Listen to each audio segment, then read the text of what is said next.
이란은 이미 공개적으로 우크라이나에 미사일 공격을 가하겠다고 위협하고 있으며 강력하게 복수하겠다고 약속했습니다. 그 이유는 카스피해에서의 우크라이나 작전 때문입니다. 7월 25일 우크라이나 보안국은 그곳에서 러시아 미사일 함정 한 척과 선박 두 척을 타격했습니다.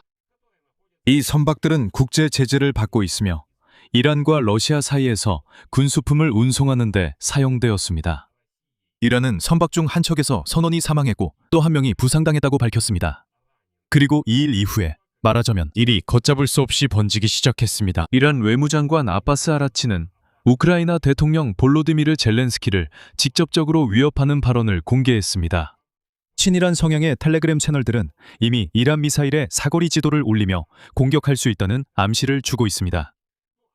그리고 이란 국회의원 이브라임 아지지는 우크라이나가 곧 자신들의 행동에 대한 대가를 알게 될 것이라고 밝혔습니다. 볼로디미르 젤렌스키는 침착하지만 상당히 강경하게 대응했습니다. 이란인들과 북한인들은 이미 다른 형태로 우크라이나와 싸우고 있습니다. 오늘 우리가 정직하게 다룰 가장 중요한 질문이 있습니다. 이런 위협 뒤에 실제로 무엇이 있는 걸까요? 이란이 정말로 우크라이나를 물리적으로 공격할 수 있을까요? 혹시 이것이 그냥 요란한 말뿐일까요? 그리고 왜 서방 분석가들은 이미 우크라이나가 이란 분쟁에 끌려 들어가는 것을 새로운 세계 대전으로 가는 두 번째 단계라고 부르고 있을까요? 제 이름은 알렉세이 패치입니다. 이 주제 함께 이야기해 봅시다. 하지만 시작하기 전에 이 유튜브 채널을 구독해 주시길 부탁드립니다. 저희는 30만 명 구독자를 향해 나아가고 있으니 여러분의 구독 하나하나에 정말 감사드립니다. 자, 먼저 이란에서 구체적으로 어떤 발언이 있었는지부터 시작하겠습니다. 왜냐하면 그곳의 수사가 점점 강해지고 있기 때문입니다.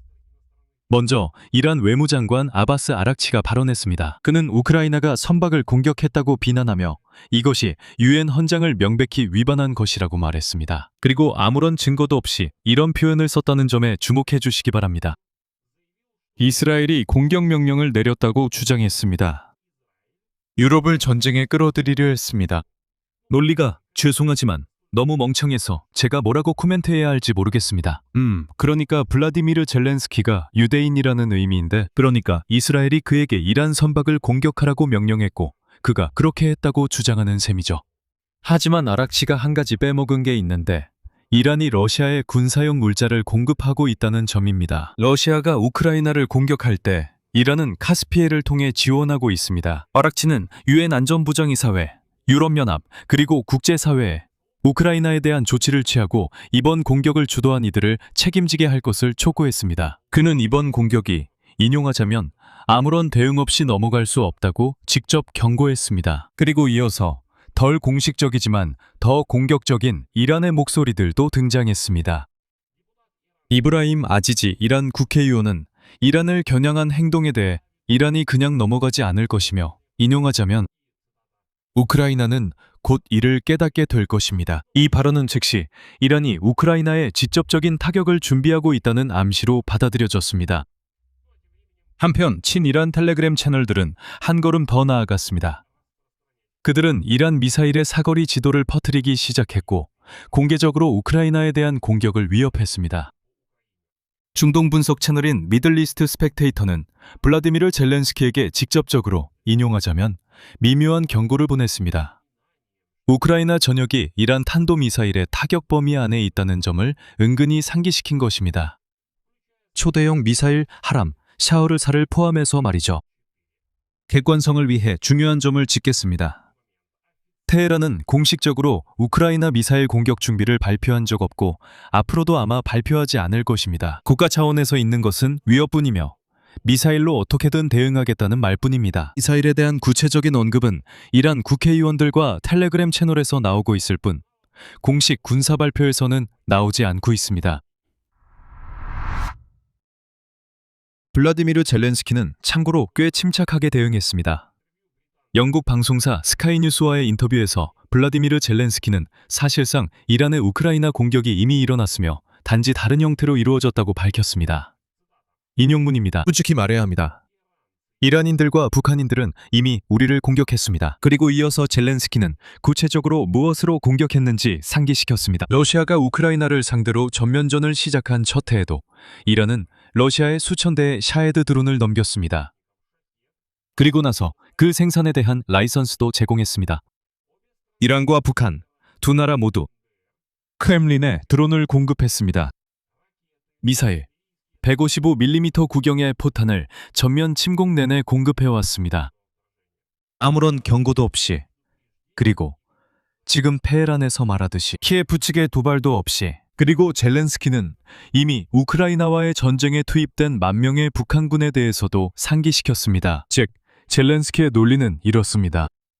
이란은 이미 몇 년간 남의 손을 빌려 우크라이나와 전쟁 중입니다. 이란의 샤헤드 드론으로 러시아는 매일 밤 우크라이나인들을 죽이고 있습니다. 그러니 이란을 피해자라고 말하는 건 정말 우스운 일입니다. 그래도 젤렌스키가 자랑하지는 않았다는 점은 인정해야 합니다. 그는 조심해야 하며 새로운 전선이 열리지 않도록 모든 조치를 취해야 한다고 인정했습니다. 그의 말에 따르면 이란으로부터의 이러한 위협이 더욱 심각해질 수 있다는 점에 대비해야 한다고 했습니다. 지금 즉시 대비해야 하며 대통령도 위협을 심각하게 인식하고 있습니다. 불필요한 공포 없이 대처 중입니다. 이제 가장 중요한 질문입니다. 이란이 실제로 우크라이나를 공격할 수 있을까요? 여기서 저는 감정이나 공포가 아니라 군사 전문가들의 의견을 참고합니다. 자, 한번 알아봅시다. 군사 전문가 의견을 바탕으로 말씀드립니다. 일단 현재 상황을 냉정하게 평가하는 것부터 시작하겠습니다. 예를 들어 우크라이나군 총참모부의 전 대변인인 군사 전문가 블라디슬라프 셀레즈뇨프는 이란이 우크라이나에 직접적인 타격을 가할 가능성은 낮다고 분명히 말합니다. 그리고 그의 위협은 그저 요란한 말에 그칠 수 있습니다.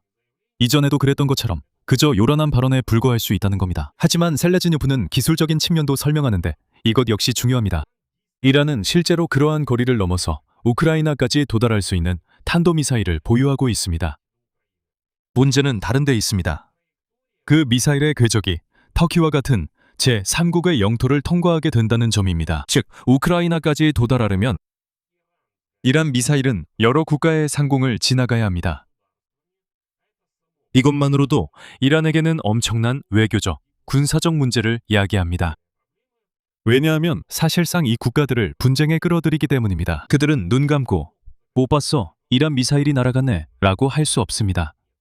불가능합니다. 그들은 어떻게든 반응해야 할 것이고 미사일을 격추시키거나 외교적 항의 서한을 전달해야 할 것입니다. 적어도 그 정도는 해야죠. 이제 무기 전력에 대해 말씀드리겠습니다. 디펜스 익스프레스 매체는 이란이 이론적으로 어떤 무기로 우크라이나를 타격할 수 있는지 분석하고 있습니다. 이란에는 중거리 탄도미사일이 있으며 그중 가장 위험한 미사일은 하람 샤흐르라고 불립니다. 이 미사일의 사거리는 4,000km라고 주장되며 이론적으로 오데사 항구까지 도달할 수 있습니다. 여기서 중요한 건 이론적으로와 사거리가 4,000km라는 주장입니다. 실제로 이 미사일이 사용된 적은 없습니다. 이것은 이란과 러시아 측의 주장으로 하람 샤흐르 미사일이 존재하며 사거리가 4,000km라는 내용입니다. 그래서 만약 테헤란의 허세 섞인 수사를 다 제쳐두고 우크라이나가 이스라엘의 명령으로 이란을 상대로 유럽 전체를 전쟁에 끌어들이기 위해 공격을 감행했다는 주장까지 넘긴다면 결국 남는 건 수단의 문제뿐입니다. 이란이 이론적으로 우크라이나를 공격할 수 있는 수단입니다. 즉, 문제는 의지가 아니라 실제 가능성에 있습니다. 그리고 이란의 경우 지리적, 물류적으로 매우 제한되어 있습니다. 또 다른 논거도 있습니다. 이란이 우크라이나에 미사일을 쏠 가능성이 낮은 또 다른 이유는 현재 이란이 미국과 전쟁 중이기 때문입니다. 이란의 탄도미사일은 페르시아만에 있는 미군 기지와 이스라엘에 맞서기 위한 주요 무기입니다. 부족하고 값비싼 미사일을 우크라이나 공격에 사용하는 것은 게다가 우크라이나까지는 제3국을 거쳐 날아가야 하는데 이런 미사일들이 자국 전선에서 필요할 때 전략적으로는 그냥 의미가 없습니다. 하지만 따로 짚고 넘어가야 할 점은 왜 이란이 카스피해에서 벌어지는 일에 이렇게 예민하게 반응하느냐는 겁니다. 우크라이나가 아주 민감한 부분을 건드렸기 때문이죠. 우크라이나 보안국의 카스피해 작전의 의미는 단순히 몇 척의 선박을 침몰시키는 것이 아닙니다. 단순히 우리가 이렇게 멀리까지 타격할 수 있다는 것을 보여주려는 것도 아닙니다. 그렇지 않습니다. 우크라이나 보안국은 이란과 러시아 사이의 군사 보급을 위한 특정 경로를 타격한 것입니다. 피격된 포토올리아이와 베게이 선박은 바로 이란에서 러시아로 군수품을 운송하던 선박들입니다. 즉, 이란이 수년간 러시아군에 드론과 부품을 공급해온 바로 그 물류 경로입니다. 그래서 테헤란이 발끈한 겁니다. 우크라이나가 이란이 우크라이나인을 죽이는데 도움을 주는 그 메커니즘을 밝혀내고 파괴한 것입니다. 그리고 이란의 반응은 사실상 우크라이나가 정확히 목표를 맞췄다는 것을 인정하는 셈입니다. 같은 시기에 서방 언론들은 이미 이 주제에 대해 더 큰 틀에서 다루고 있습니다. 즉, 카스피해에서의 우크라이나 보안국 SBU인 공격 사건은 훨씬 더 큰 무언가의 일부라는 것입니다. 그리고 파이낸셜 타임스의 칼럼니스트 기디언 라흐만은 우크라이나와 이란의 갈등이 새로운 세계 대전으로 가는 두 번째 단계가 될 수 있다고 썼습니다. 그 논리는 다음과 같습니다. 현재 세계에 전쟁이 있습니다. 글쎄요, 현재 세계에서 가장 큰 전쟁들이죠. 우크라이나 전쟁, 중동 전쟁, 그리고 아시아에서 대만을 둘러싼 잠재적인 전쟁은 직접적으로 겹치지 않습니다. 즉, 이 세 가지는 각각 따로 있는 세계의 이야기입니다. 라흐만의 의견에 따르면 이 전쟁들이 하나의 글로벌 분쟁으로 합쳐질 수도 있습니다. 바로 카스피해에서 발생한 사건에서 우크라이나와 이란이 직접적인 적으로 맞서게 되었습니다. 그는 이것을 개별적인 전쟁들이 하나의 큰 전쟁으로 합쳐지기 시작하는 예로 들고 있습니다. 라흐만은 구조적인 문제도 지적합니다. 아직까지 러시아와 그 동맹국들에 맞설 수 있는 단일 블록을 뚜렷하게 구분하기는 어렵습니다. 그리고 그는 중국이 세계에서 가장 강력한 국가의 위치에서 미국을 밀어내겠다는 진짜 야망을 가지고 있다고 덧붙입니다. 그리고 그는 떠오르는 강대국이 지배적인 세계 강국의 자리를 차지하려는 시도가 과거에는 항상 큰 전쟁으로 이어졌다는 역사적 법칙을 상기시킵니다. 현재 이 역할을 노리는 나라는 중국입니다. 즉, 그가 말하는 카스피 사건은 단순히 우크라이나 대 이란 혹은 이란이 우크라이나를 위협한다는 이야기만이 아닙니다. 이것은 바로 말하자면 우크라이나, 중동, 아시아 전선이 하나의 대립의 매듭으로 연결되는 지점입니다. 그 모습은 다음과 같습니다. 한쪽에는 러시아, 이란이 있고 북한과 중국이 있습니다. 그리고 반대편에는 미국, 유럽, 그리고 그들의 동맹국들이 있습니다.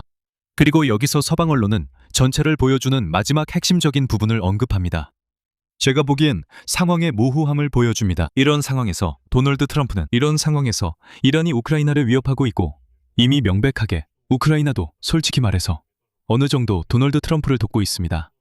왜냐하면 우리가 카스피해에서의 공급을 방해한다면 우리는 러시아뿐만 아니라 이란에게도 타격을 주는 셈입니다. 이런 상황에서 도널드 트럼프는 블라디미르 푸틴과 시진핑이 이란을 돕지 않을 것이라고 믿는다고 밝혔습니다. 이어서 그의 인용문입니다.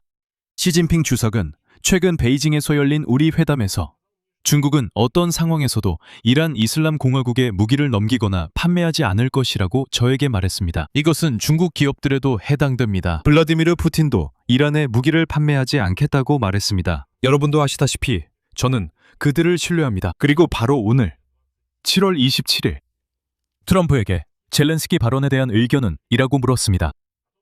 러시아가 최소한 이란인들과 정보를 공유해서 그들이 미국 군사기지를 정확히 타격할 수 있도록 했다는 것에 대해서요. 이에 대해 트럼프는 이렇게 답했습니다. 글쎄요, 저는 믿지 않지만 푸틴에게 그런 정보를 줬는지 물어보겠습니다. 글쎄요, 저는 최소한 웃음이 나왔습니다. 그러니까 상상해보세요. 그에게 말하는 거죠. 트럼프에게 말하는 거예요. 들어봐. 미치광이 푸틴이 너를 속이고 있어. 그가 네 적을 돕고 음모를 꾸미고 있어. 그는 이렇게 말했어. 내가 푸틴에게 직접 그게 사실인지 물어볼게. 아니, 푸틴이 뭐라고 생각하겠어? 푸틴이 아이고 들켰네. 그래 맞아 라고 하겠어? 당연히 푸틴은 아니 그런 일 없어 라고 하겠지. 트럼프의 이런 순진함이 가끔은 나를 놀라게 해. 하지만 여기서 또 하나의 모순이 드러나. 펜타곤 수장 피터 헥셋은 중국과 러시아가 실제로 이란을 지원하는 행동을 하고 있다고 분명히 밝혔어. 모스크바는 테헤란의 타격을 유도할 수 있는 첩보 정보나 이란 무인기의 정확도를 높여주는 기술을 제공했을 수도 있어. 더 나아가 피트 헥셋을 따르면 러시아가 이란의 목표 선정에 관여했을 가능성이 높아. 그러니까 상황이 정말 극도로 말이 안 되는 거야. 사실 좋아, 젤렌스키는 그렇다 치고 도널드 트럼프의 국방장관과 정보기관이 러시아와 중국이 이란을 돕고 있다고 말하고 있어. 그런데 트럼프는 나는 푸틴과 시진핑을 믿는다고 말해. 그리고 궁금한 게 있으면 블라디미르 푸틴에게 직접 물어볼 거라고 해. 그게 사실인지. 그리고 이런 신뢰가 우리에게 직접적인 위협이 되는 거야. 왜냐하면 트럼프가 모스크바, 테헤란, 베이징의 연계를 못 본 척한다면, 그렇다면 그는 이란이 우크라이나를 공격하는 것이 본질적으로 같은 러시아 전쟁의 연장선일 뿐이며 반지 다른 방향에서 시작된 것이라는 사실도 보지 못하는 겁니다. 언론입니다. 이란은 카스피해에서 러시아로 군수품을 운반하던 선박에 대한 공격에 대해 우크라이나에 복수를 하겠다고 위협하고 있습니다. 위협은 점점 더 강해지고 있습니다. 공식 장관인 아락치부터 이란 미사일 사거리 지도가 있는 텔레그램 채널까지 모두 위협에 가담하고 있습니다. 하지만 냉정하게 평가하고 말하자면 우크라이나에 대한 직접적인 공격은 가능성이 낮습니다. 기술적으로 이란 미사일은 오데사까지 도달할 수 있습니다. 하지만 그 미사일의 궤적은 제3국을 통과해야 하고 이란 자체도 현재 미사일 무기고를 미국과의 전쟁에 사용하고 있습니다. 가장 중요한 것은 우리가 이해해야 할 점입니다. 첫째, 이란은 이미 오래전부터 우크라이나와 전쟁 중입니다. 러시아가 우크라이나 도시 공격에 쓰는 샤헤드 드론 말이죠. 그러니까 이란의 분노는 순전한 위선입니다. 둘째로, 우크라이나의 카스피해 공격은 테헤란과 모스크바 사이의 군사 보급 경로를 정확히 타격한 것이었습니다. 그리고 이란의 분노는 그것을 뒷받침해 줍니다. 셋째로, 그리고 이것이 가장 우려스러운 점인데, 서방 분석가들은 이미 이번 사건에서 우크라이나, 중동, 아시아에서 벌어지는 개별 전쟁들이 서서히 서로 연결되기 시작하는 징후를 보았다고 합니다. 하나의 글로벌 분쟁으로 한쪽에는 러시아, 이란, 북한, 중국이 있고 다른 한쪽에는 미국, 유럽, 그리고 그 동맹국들이 있습니다. 그러니 방심해서는 안 되고 긴장이 고조되는 상황에 지금부터 대비하는 것이 좋습니다. 차라리 불필요한 걱정을 하더라도 실제로 긴장이 오지 않아도 준비하는 것이 실제로 일이 생겼을 때 준비가 안 된 것보다 훨씬 낫습니다. 여기서 말을 줄이겠습니다. 여러분의 의견과 생각을 이 영상 아래 댓글로 남겨주세요. 채널을 구독하시고 알림 설정도 해주시고 좋아요도 잊지 말아주세요. 오늘은 여기까지입니다. 건강 챙기세요. 모두 안녕히 계세요.